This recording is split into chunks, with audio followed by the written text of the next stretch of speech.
Le cercle RH, notre débat, on parle des indépendants. Vous êtes peut-être indépendant ou vous avez envie de devenir indépendant. Vous êtes salarié et vous avez la tentation de Venise, ras-le-bol, d'être dans une entreprise le matin, le soir. Vous voulez retrouver une forme de liberté. Devenez donc indépendant. On va en parler parce qu'il y a le côté positif de l'indépendance. La liberté, je viens de l'évoquer, l'idée de choisir ses clients, de travailler avec des gens avec qui on a envie de bosser. Et puis, il y a évidemment l'envers du décor, on va en parler, parce qu'il faut assurer sa protection sociale, il faut faire sa compta, bref, il faut tout faire en même temps. Donc, c'est évidemment parfois un peu compliqué à gérer. On en parle avec, devinez quoi, des indépendants. 4 invités sont avec moi. Samuel Durand, bonjour. Je suis ravi de vous revoir, Samuel, parce que vous étiez venu nous présenter votre film tout autour du monde, Working Progress, sur les différentes manières de travailler, les manières disruptives de travailler. Ouais. Vous êtes auteur, producteur, consultant sur le futur du travail, et puis vous préparez un documentaire un peu sur le même mode finalement, tour du monde, mais sur les salariés cette fois-ci, ouais. Ceux qui ont signé un contrat de travail, ce qui n'est pas le cas des... De la série. Et vous êtes donc bien un indépendant. Je suis indépendant. Hein, vous direz toute la vérité sur ce métier. Alexis Minchella, merci d'être avec nous. Vous aussi travailleur indépendant, très engagé sur ce sujet parce que vous avez, un podcast Tribu Indé, c'est le média des indépendants. Donc vous les informez, vous vous amusez, c'est assez ludique. Pédago-distractif, comme nous a dit l'invité qui est arrivé au début de notre émission. Et ce livre, Freelance, l'aventure dont vous êtes le héros, édition Erol, construire son offre, mieux vendre et s'épanouir au quotidien. C'est intéressant de mettre s'épanouir parce que parfois on part la fleur au fusil.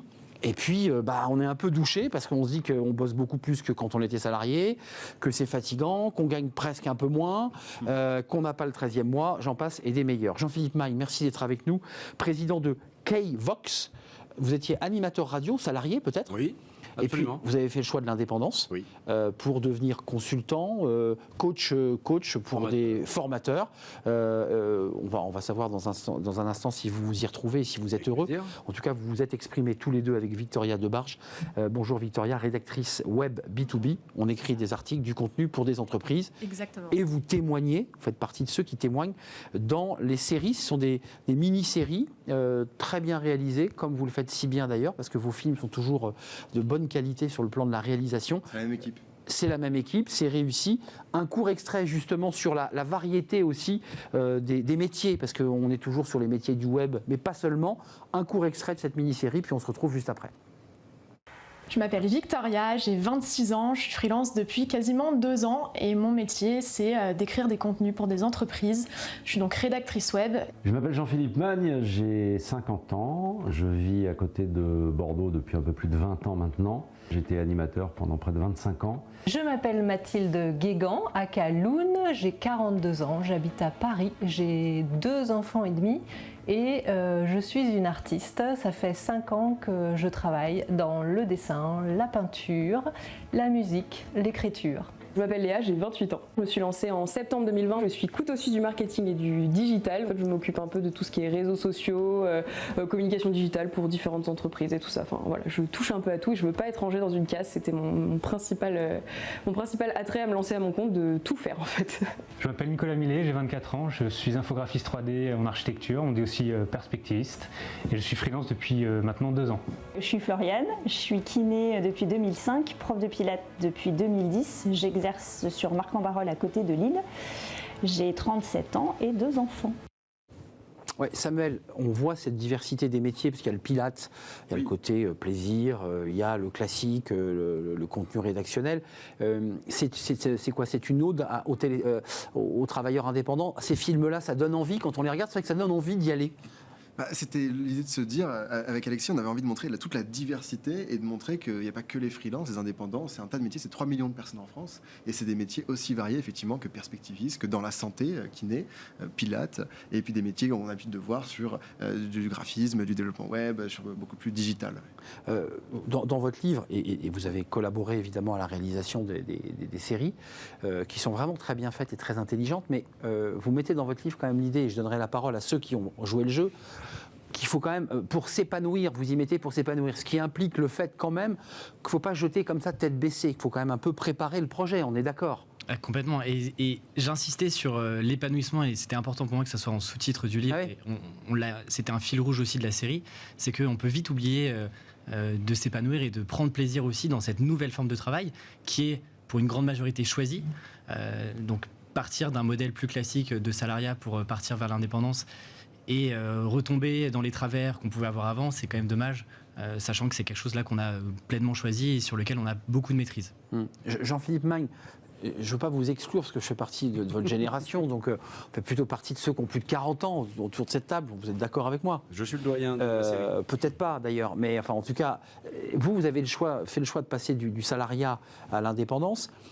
Qu'est-ce qui vous a poussé? Parce qu'il y a ceux qui, dès le départ, après leurs études, disent « je ne serai jamais salarié parce que je veux être indépendant », il y a une forme d'éthique, philosophie de vie, parce qu'ils veulent être libres. Mais vous, vous avez connu ce monde du salariat et vous avez basculé. Alors, j'ai fait ma carrière dans la radio, et dans la radio, les gens ne le savent peut-être pas, mais souvent dans la FM, en tout cas, on signe des contrats tous les ans. Contrat de grille, comme on les appelle. Voilà, donc déjà, la précarité, finalement, on vit avec. Et puis, moi, en fait, ce qui s'est passé, c'est qu'en même temps que j'étais salarié, j'avais aussi une activité déjà d'indépendant, parce que je travaillais pour une web radio hebdomadaire. Et puis, je commençais à donner quelques cours dans une école de commerce. Donc, en fait, j'étais un peu des deux côtés. Et puis, tiraillé, quoi. Voilà, au bout d'un moment, ça prenait bien en termes d'indépendant.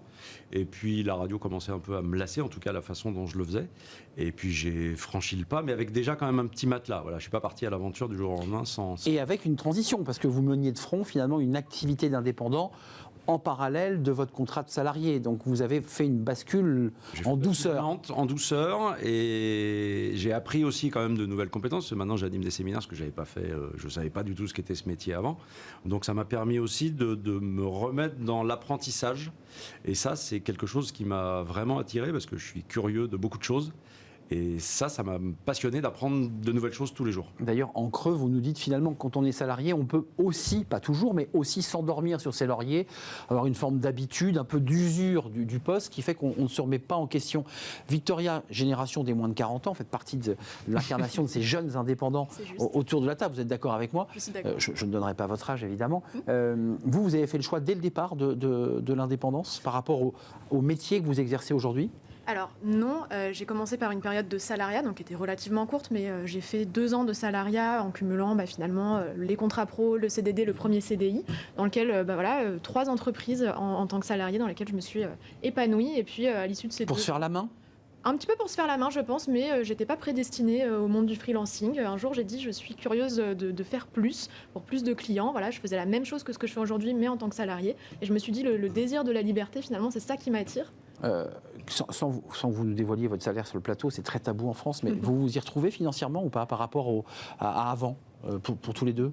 Oui, moi c'est ce que je raconte dans la série, c'est que je m'étais donné 1 an finalement c'était mon petit challenge pour gagner un niveau de salaire qui était égal ou évidemment supérieur à ce que je gagnais en tant que salarié. Et au bout d'1 an, finalement le jackpot s'était atteint comme objectif, donc aujourd'hui je m'y retrouve. Vous dépassez aujourd'hui le salaire que vous aviez comme salarié? Tout à fait. Et avec la liberté dont on va parler dans quelques instants, qui est la clé, vous vous y retrouvez ou pas? Je parle financièrement, on parlera de la liberté ensuite. Pas encore tout à fait. Clairement, j'ai pas fait x2 ou x3 du jour au lendemain, mais je suis sur une trajectoire intéressante. Un court extrait sur la notion de liberté. Rentrons dans le vif du sujet, parce que un des éléments, j'ai évoqué l'aspect financier, mais beaucoup disent, mais non, c'est pas le financier qui nous intéresse, nous, c'est la notion de liberté. Écoutez cet extrait, toujours tiré de votre série, Alexis et Samuel, et puis on va parler de cette notion de liberté. La seule valeur, c'est ça, c'est la liberté. Ça a toujours été la liberté. Voilà, je voulais avoir mon propre fonctionnement, mes propres stratégies, ma propre liberté d'action. La valeur la plus importante en tant qu'indépendant, c'est de pouvoir faire ses propres choix sur tous les points. C'est vraiment d'être seul maître à bord et de pouvoir contrôler entièrement son activité. C'est hyper compliqué la liberté, parce que oui, tu as tout le choix des possibles. Moi, je suis tellement attirée par plein de trucs qu'il y a un moment donné, je tombe dans un tourbillon de là j'ai envie de tester ça, je fais ci, je fais ça. Et après, je me retourne, je fais oh là, calme-toi Léa, là ça fait trop d'un coup. Si tu as des choix, une infinie possibilité, tu peux te retrouver un petit peu perdu face à cette immensité, quoi. Samuel, la liberté, c'est une vision philosophique, ça fait parfois peur aussi aux citoyens. La liberté, on ne sait pas trop quoi en faire. Et paradoxalement, c'est l'argument qui est mis en avant par les indépendants. Moi, je cherche la liberté. Parce qu'il y a autant de liberté qu'il y a d'indépendants, à mon avis. Il y a la liberté de se lever le matin pour les clients qu'on a choisi d'avoir, pour les projets qu'on a sélectionnés, pour le lieu de travail, pour le temps de travail. Et donc, chacun va prendre ce qu'il a envie de prendre dans la liberté. Mais après, dans la série, on voit aussi que ça peut se retourner contre soi. Si jamais on est tellement libre. Après, moi, j'ai quand même l'impression qu'il y a un pattern, je crois que tu partages aussi, c'est que les indépendants, ils ont tous une forme de rigueur qui est presque des tocs, quoi. Les indépendants sont quand même très millimétrés, arrivent à même si tu emploi du temps. Tu veux, en vrai, tu travailles quand même sur des horaires qui sont assez standards, parce que je connais peu d'indépendants qui en fait mettent le réveil à 2h du matin pour commencer à bosser, quoi, et qui font n'importe quoi la journée. Ça peut arriver de temps en temps, on a une flexibilité où on peut adapter et c'est super cool, mais dans la réalité des faits, on est quand même assez cadré et il faut une rigueur pour arriver à sortir du lit le matin, et comme il n'y a personne qui est là pour vérifier, on se l'impose à soi-même. Enfin, vous nous dites, on se leurre un peu, quoi, finalement. Non, il n'y a pas de ça un peu, Alexis. On se dit, je vais être super libre. Et puis en fait, quand on est vraiment dans la réalité de son travail d'indépendant, on s'aperçoit que, bon, effectivement, on n'est pas tenu à rentrer dans une entreprise avec la notion hiérarchique, mais globalement, on est quand même un peu tenu par des horaires, des clients, des commandes, des accélérations, du stress. Finalement, ce qu'on vit un peu dans le monde du travail.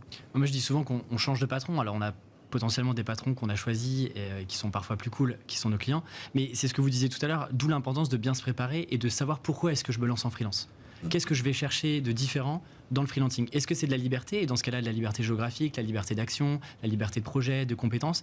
Mais je pense que c'est important de se poser ces questions-là avant de se lancer pour justement pouvoir modeler son activité en fonction des envies et des ambitions qu'on s'était fixées en amont. Parce que sinon, on se retrouve dans la spirale infernale, comme ce qu'on pouvait avoir dans le salariat, on s'y retrouve pas. Et puis il y a la précarité, effectivement, dont on parle malheureusement assez peu et qui est souvent éclipsée par la liberté. On va y venir. Des freelances. Parce que ça, c'est l'envers du décor. C'est le côté face de la pièce.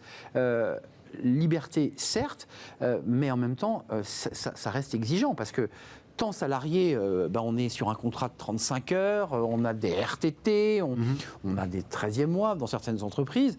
Là, on se débrouille tout seul. Enfin, je veux dire, on ne gagne que ce que l'on va chercher avec ses dents. Hein. Oui, il y a ça quand même. C'est ça la réalité. Hein. C'est brut quand même. Complètement. Mais... Donc, c'est-à-dire pas de clients, pas d'argent, quoi. Mais c'est extrêmement gratifiant. Moi j'ai vraiment un souvenir de la première fois que j'ai vraiment facturé seul, chez moi, avec mon ordinateur, envoyé mes factures. Il y a quelque chose d'extrêmement gratifiant parce qu'on ne dépend pas d'une entreprise, d'une marque, d'un manager. D'une hiérarchie. Exactement. Ouais. Là, on trace sa route. On se construit, pour le coup, sa propre carrière et son propre business. La première facture, on s'en souvient, c'est l'idée que ça y est, la facture vient authentifier le fait que vous êtes à la tête d'une entreprise, vous avez un numéro de SIRET et en avant la musique. Et je crois qu'il y a un truc aussi qui fait beaucoup de bien, c'est l'écosystème qui s'est construit pour les indépendants, qui n'était pas forcément le cas il y a 5, 6, 10 ans en tout cas. Aujourd'hui, c'est beaucoup plus facile. Et la série, c'est pas pour rien qu'on s'est entouré de Shine et de S3, mais il y en a tellement d'autres encore, des entreprises qui se sont engagées, qui font qu'il y a des banques, il y a des mutuelles pour les indépendants, et donc on peut quand même être protégé, avoir sa mutuelle, sa prévoyance, son compte pro, et des gens qui ne comprennent pas, des gens qui ne savent pas tellement ce qu'on fait, quel métier on fait. On va chez Shine, typiquement, ils savent bien quel métier on fait, ils comprennent bien, et ils ont des offres qui sont hyper adaptées. C'est vrai. Et il y a tout un écosystème qui n'existait pas avant, qui fait que c'est beaucoup plus facile d'être freelance en 2021. Votre rapport à la liberté, à votre temps de travail, parce que je leur dis, quand on est salarié dans une entreprise, je ne parle pas des CEO, des dirigeants qui, eux, font ce qu'ils veulent sur le temps de travail et les horaires, et travaillent beaucoup en général, mais un salarié traditionnel, il est contraint par des horaires. C'est pas votre cas. Vous bossez le samedi, le dimanche, et la compta, c'est le dimanche après-midi, non? Alors, pas du tout. Hein. Pas du Désolée tout. de briser ce cliché. Moi, j'ai gardé le rythme que j'avais en tant que salarié, en tout cas les horaires de travail. Je travaille jamais les week-ends. Même quand une grosse commande... C'est déjà arrivé, mais en tout cas, je m'organise pour vraiment, du lundi au vendredi, avoir des horaires de travail plutôt classiques avec mes clients qui le comprennent très bien. Chez vous, excusez-moi, à votre domicile? Je travaille à mon domicile, dans des coworking. Je fais partie d'une structure qui accompagne des indépendants. On a des bureaux aussi. Donc, il y a pas mal de choses qui sont mises en place. Et c'est aussi ça, ma vision de ma liberté, c'est de pouvoir finalement avoir le rythme que je choisis, mais qui n'est pas non plus extensible à l'infini. Donc, j'en suis ravie. Vous Jean-Philippe, vous vous déplacez forcément chez vos clients? Je me déplace, surtout pour les séminaires. Je fais de l'événementiel, donc ça m'arrive souvent de travailler le week-end aussi. Oui. Du samedi, le dimanche soir. Voilà, je travaille sur des événements sportifs aussi. Donc voilà, les horaires, c'est pas moi qui les choisis. Après, la liberté, pour moi, c'est les possibilités au pluriel. Je sais qu'il y a des moments où pendant 3 semaines je ne vais pas voir le jour parce que les clients me disent le séminaire c'est tel jour, ça c'est tel jour, la formation c'est tel jour et c'est pas moi qui choisis. Bien sûr. Puis après je sais que je vais avoir une semaine, 15 jours où ça va être plus calme et je vais pouvoir faire autre chose, la compta, mettre de l'ordre. Oui, je pensais que vous alliez me dire je pars à la montagne, voilà. je vais courir un peu. Non, vous faites un peu de compta. Alors, Du golf. moi je fais du golf, évidemment, golf, ok. c'était une joke entre nous pendant la série, mais oui, moi ça m'arrive j'ai cette possibilité Je prends le sac et j'y de vais. prendre le sac et de passer une après-midi sur un terrain de golf. Et je sais que après, ça va plus être possible pendant 3 semaines, mais je l'accepte. Mais c'est des possibilités pour moi. Vous ne reviendriez pas dans le monde du salariat. On vous fait une proposition, là, une radio, puisqu'on parle de radio, mais vous y retournez ou vous dites, moi, j'ai trouvé mon rythme, quoi. J'ai trouvé mon cadre de vie professionnel et personnel, donc. Alors, salariat, peut-être pas. En revanche, partir sur une aventure type start-up où on serait Création. 2-3 associés, création, où là, je serais plutôt dans le lancement et Cœur de la fusée, quoi. Ouais, au cœur de la fusée, pourquoi pas. Pourquoi pas. Mais toujours avec cet esprit liberté et possibilité au pluriel. Parlons quand même de la protection sociale, parce que pour le coup, c'est un sujet qui a fait couler de l'encre. On a réformé le RSI, le régime des indépendants, on lui a donné un nouveau nom, un acronyme à peu près équivalent. Certains disent que c'est à peu près le même bazar, et que la couverture, que la protection sociale est moins bonne que lorsqu'on est salarié et qu'on bénéficie en général d'une mutuelle d'entreprise. Comment vous avez géré tout ça? Comment ça se gère? Indépendamment du fait que vous ayez envie de nous montrer à travers vos films, mais dans vos vies personnelles, comment vous gérez votre protection sociale, par exemple? Très concrètement, moi, je suis à la fois chez AXA et chez WeMind, et j'ai des interlocuteurs qui comprennent ce que je fais. Donc je paye tous les mois une mutuelle et une prévoyance. Et en fait, Le prévoyance, c'est pour la retraite, on est pour la d'accord. retraite, c'est pour les accidents de la vie, c'est plein de trucs qui peuvent se passer. Mais en fait, c'est comme si j'ai plus de salaire, j'ai plus d'argent qui tombe tous les mois que si j'étais salarié, mais c'est moi qui le dépense pour le mettre dans ces dépenses-là de protection ou de matelas de sécurité que je mets de côté. Ça change tout quand même, que quand on est salarié, effectivement, l'entreprise prend en charge votre mutuelle, la prévoyance est gérée sur votre feuille de paye. D'un point de vue concret, le salarié se dit tout est géré, j'ai rien à faire. Là, il faut quand même s'y pencher. Dans votre livre, je sais pas, j'imagine que cette partie-là, vous donnez quelques conseils parce qu'il ne faut pas se tromper. Bien sûr. Et effectivement, surtout qu'on passe d'un système où tout est un petit peu invisible pour soi, et parce que c'est pris en charge par l'entreprise, etc. Et que là, c'est à nous de faire la démarche, d'aller se renseigner, d'aller comparer les mutuelles, d'aller comparer les prévoyances et de pouvoir s'équiper. Mais effectivement, aujourd'hui, il y a un certain nombre d'acteurs qui sont spécialisés pour les indépendants et donc qui ont des offres qui sont vraiment spécifiques pour les indépendants, pour leur niveau de vie, leur style de vie, etc. Juste un mot, Victoria, je ne sais pas si cette situation vous est arrivée, mais le débat des femmes enceintes quand elles sont indépendantes, je pensais aux intermittentes du spectacle qui est un autre sujet, mais chez les indépendantes, c'est un sujet sur lequel vous vous êtes penché, la durée du congé maternité, la prise en charge hospitalière, enfin tous les sujets qui font que quand on est salarié, on n'y pense pas trop, et que quand on est indépendant, on y pense sérieusement. Alors c'est vrai que, étant la seule femme sur ce plateau, je vais répondre à cette question. Bah oui, Alors, c'est vrai que... c'est une bonne question, évidemment, il faut se la poser. Moi, j'ai un statut un peu particulier qui est celui d'entrepreneur salarié en coopérative d'activité d'emploi, qui est une structure qui accompagne des indépendants en leur fournissant tous les avantages du salariat. Donc, c'est-à-dire que c'est... Vous voyez qu'on y revient au débat... On y revient, et c'est vrai que c'est un statut hybride qui permet d'avoir toute cette protection que finalement on a peur de quitter en devenant freelance. Eh bien aujourd'hui je l'ai, donc si demain je dois partir en congé maternité, tout ça est assuré comme si j'étais salarié, puisque légalement je le suis en étant dans une coopérative. Victoria, ça veut dire que vous payez une cotisation à cette SCOP qui vous assure un peu comme pour un salarié cette protection sociale. Qui m'assure, qui gère ma comptabilité, qui m'accueille dans un espace de coworking tous les mercredis. Donc tous les mois, vous détachez une partie de votre revenu, mon chiffre d'affaires, votre chiffre d'affaires. Un petit pourcentage de mon chiffre d'affaires part à cette coopérative en échange de tous les services qu'ils peuvent faire pour moi. C'est une possibilité en tant qu'indépendant, comme il en existe plein d'autres. Donc ça veut dire qu'il y aura une prise en charge confortable ou correcte dans l'hypothèse que vous soyez hospitalisé ou en congé maternité. C'est exactement ça, et j'ai un contrat de travail, pareil, pour aller voir les banques. Voilà, je suis salarié de la coopérative pour exercer mon activité d'indépendante. Tiens, les banques, parce que vous soulevez le sujet, c'est intéressant ce que vous dites, parce qu'à la fois vous bénéficiez de la liberté de l'indépendance, mais en même temps une protection sociale qui est finalement assez confortable, en tout cas sécurisante. Le débat des banques, là en l'occurrence, il y a des générations différentes sur le plateau, mais vous avez poussé la porte d'une banque pour acheter votre appartement, comment ça se passe? La banque vous dit, écoutez, si vous n'avez pas 3 à 4 bilans, eh oui Samuel, je vous vois, là ça commence à moins rigoler là quand même. On rigole pas. Je souris parce que je suis en plein dedans. Donc, j'enchaîne les rendez-vous bancaires, effectivement. Mais on vous regarde avec des yeux comme ça. Et encore, je trouve que ça tend à évoluer. C'est-à-dire que j'ai l'impression que c'est un peu plus... ça commence à rentrer aussi dans les cas qui arrivent et qui arrivent de plus en plus. Forcément, il y en a de plus en plus. Mais effectivement, c'est beaucoup plus compliqué. Il faut faire preuve d'un peu plus de pédagogie. Il faut montrer un petit peu plus de choses, créer des dossiers un peu plus complets. Mais, des bilans déjà, il faut quand même apporter vos bilans. Et encore, ça suffit pas forcément toujours. Parfois, aujourd'hui, j'ai la chance de très bien gagner ma vie par rapport à des salariés. Et pourtant, même sur des dossiers locatifs, par exemple, c'est pas toujours ça. Passe pas. Oui, parce que j'évoquais l'achat, qui est l'étape suprême, mais rien que la location. Le bailleur, ou enfin en tout cas le syndic qui vous fait faire la queue dans l'escalier, il cherche un fonctionnaire, mais il cherche pas un indépendant, on est d'accord? Surtout pas. Surtout pas. Il cherche pas d'animateur radio non plus. Il cherche pas d'animateur comme ça. Donc, ouais, c'est ça. Moi, j'ai une bonne expérience. Il faut trouver un bon courtier. C'est ça. Les courtiers sont faut là passer pour par choisir l'intermédiaire. la bonne banque, ouais. Alors, il faut choisir le courtier qui va se rémunérer avec la banque et pas avec vous. Ça, c'est un petit conseil. Mais effectivement, en fait, il faut. Et alors, le pire, c'est que ça change suivant les régions. On peut pas dire faut aller voir telle banque parce que peut-être que dans votre département, c'est pas cette banque-là du tout. Donc, il faut creuser. Ça demande un peu plus de boulot, mais je suis d'accord qu'il y a encore des mentalités à changer. Ouais, Samuel, vous allez nous faire un documentaire là bientôt sur. Enfin, vous êtes en train de le tourner, me semble-t-il. Fini, on passe au montage. Vous êtes au montage, donc il va sortir très prochainement. Les salariés, il y a toutes les problématiques des salariés, leurs difficultés dont on parle beaucoup sur ce plateau. C'est vrai qu'on ne parle pas souvent des indépendants qui se retrouvent, s'ils n'ont pas caution des parents derrière, comment on fait pour louer un appartement quand on est, je dis louer, même pas acheter, comment on fait? Qu'est-ce que vous êtes obligé de donner aux... C'est le sujet qui pêche un peu à mon avis. C'est la faiblesse du modèle. Ouais, c'est la faiblesse du modèle, c'est ce qui manque. Mais vu l'écosystème comme il se construit, c'est certain que d'ici 1-2 ans, on a un acteur qui va se positionner, qui va aider, qui va se porter garant des indépendants. Là, on a des possibilités de prêt jusqu'à 10 000 ou 20 000 euros, je crois, plutôt prêt à consommation.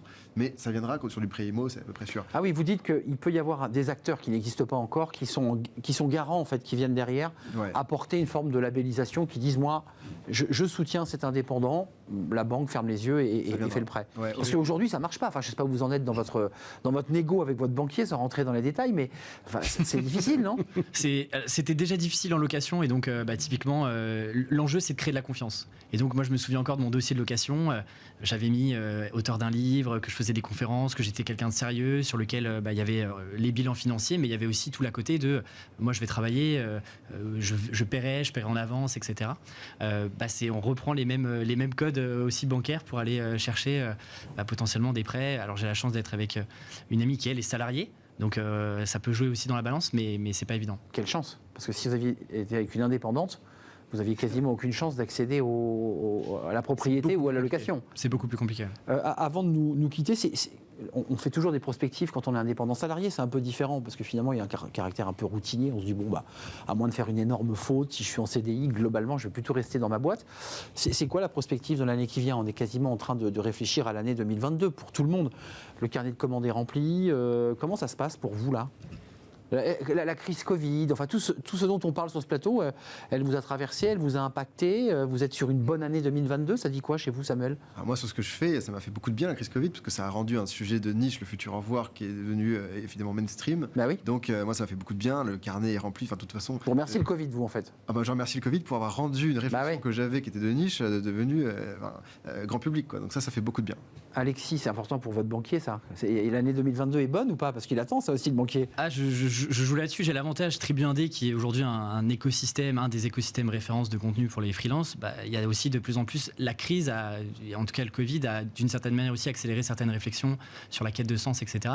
Donc de plus en plus d'indépendants demain, de plus en plus d'indépendants qui découvrent Tribu Indé. Donc in fine, de plus en plus une communauté de plus en plus grande. C'est votre podcast, Tribu Indé, faut le préciser. En temporalité, c'est quoi? Ça sort tous les combien, votre... Alors, en principe... En fabrication en opérationnel, c'est une fois par semaine, tous les mercredis. Tous les mercredis? À quelle heure? Parce que c'est important. C'est entre 8h et 8h30. 8h, 8h30, Tribu Indé. Donc c'est important d'avoir on sait que Tribu Indé m'envoie... Faut mettre son réveil. Voilà, faut mettre son réveil. Vous avez vu, c'est un indépendant qui met son réveil à 8h30. Donc c'est parce que j'ai des enfants, je même encore plus tôt. Mais... Vous avez une vie cool, Jean-Philippe. Réveil à 8h30, c'est tard. C'est pas mal. Le carnet, ça dit quoi? Alors moi, j'ai la prospective de 2020, et alors, merci le Covid, c'est un peu bizarre de dire ça, mais moi j'ai pu basculer du jour au lendemain sur des choses en visio, parce qu'en plus j'avais cette expérience d'animation, donc ça m'a posé aucun problème. 2021, très bien, et 2022, j'ai déjà un premier trimestre qui se remplit bien. Je croise les doigts pour pas qu'il y ait trop de restrictions sur les séminaires en fait en physique. C'est ça ma seule seule crainte. Vous l'impact était là hein, en indépendant, c'est-à-dire qu'on a fermé, on a arrêté les oui, mais grandes réunions. Il y a beaucoup d'entreprises qui ont basculé tous leurs événements en physique en événements en visio même avec des prods télé qu'elles ont, qui étaient lourdes, ont missionné. Et donc on a fait de très beaux événements en numérique. Victoria, vous, le rédactionnel, les startups, les entreprises, parce qu'on nous dit que la reprise est là, que les boîtes repartent. Oui, il y a des choses à dire. Il y a des choses à dire, il y a des choses à écrire, et mon activité étant 100% digitale, moi, ça continue pareil en 2022, tout comme ça a été en 2021. Donc 2022 sera une belle année, je pense. Une belle année. Combien d'articles vous écrivez par jour quand on est indépendant? C'est quoi le volume? C'est quoi la quantité de travail qu'on fournit? Parce que c'est vrai qu'on ne le dit pas, il faut être plus de 35 heures, on est d'accord? Oui, un petit peu plus, mais c'est vrai que j'écris des articles, des posts LinkedIn, voilà, des cas clients, des e-books, des livres blancs, donc c'est hyper varié comme activité, comme contenu que je produis. Tous les jours, il y a des contenus qui sortent. Après, donner un chiffre, voilà, c'est au cas par cas en fonction des clients, mais il y a de la production. Et c'est le bouche à oreille, hein, parce que dans vos métiers, il y a aussi l'idée de la légitimité qui passe d'un client à un autre, qui dit écoute, elle est formidable, elle est freelance, tu peux t'appuyer sur. C'est comme ça que ça marche. Hein. Et ça marche pas mal comme ça. Vous ne pouvez pas faire des 4x3 dans Paris, on est d'accord? Pas encore, mais en tout cas, non, la prospection, la création de contenu, le bouche à oreille, c'est des excellents leviers. Ouais. Et la série, on t'a vu dans la série un client. Et la série, parce qu'il peut y avoir des leviers aussi de clients. Elle a été contactée par un client qui l'a vu dans la série. Vu dans la série, comme quoi, donc c'est un levier de visibilité. Jean-Philippe, vous avez été contacté? Non, mais j'attends cette émission sur Bismart pour que mon téléphone chauffe. Ça va chauffer, ça va brûler. Chauffer. Merci. Ça va faire exploser le standard, comme on disait dans les années 80 de l'autre siècle. Merci Samuel Durand d'être venu. Producteur, consultant, Working Progress. Le film précédent, c'était un très beau film autour du monde sur les méthodes disruptives. Et là, vous vous penchez et vous allez rentrer au montage. Donc le film va sortir dans quelques semaines. Mars-avril. Mars-avril. Peut-être que vous viendrez nous le présenter sur le plateau. Avec plaisir. Si vous en êtes d'accord. À l'avant-première, vous serez invité. Vous êtes toujours le bienvenu, vous savez Samuel, sur le plateau. Quand je passe à Paris, je passe ici forcément. C'est un plaisir, puisque vous êtes quand même un globe-trotter. Alexis Minchella, plus posé sur Paris, parce qu'il y a le podcast Les Indés, sur les indépendants, et ce livre, Freelance l'aventure, dont vous êtes le héros, Erol, livre dont vous avez parlé à votre banquier, qui vous donnait une légitimité supplémentaire. Et maintenant le bootcamp pour aider les nouveaux indépendants qui vont se lancer. Un bootcamp, pas trop physique quand même le bootcamp. Non, on reste intellectuel. Intellectuel, parce que les bootcamps, on a l'impression qu'on fait des pompes toute la journée. Et Jean-Philippe Magne, président de Keyvox. Keyvox, mais comme vous voulez, dites-le comme vous voulez. Keyvox, ça fait 2 fois que je dis Key. Hein. Ouais, mais c'est pas grave, c'est joli aussi. C'est joli, il est très aimable avec moi. Chacun s'approprie. Chacun s'approprie. Victoria Debarge, rédactrice web B2B, start-up, articles, rédactionnels, tous ces sujets. Voilà, on a passé un bon moment ensemble, évidemment, pour parler des indépendants, en toute transparence aussi. Voilà, il ne faut pas vendre que du rêve, il y a aussi des efforts à faire, et de la compta aussi, parfois, pas le dimanche pour Victoria. On termine notre émission avec Fenêtre sur l'emploi, et c'est tout de suite.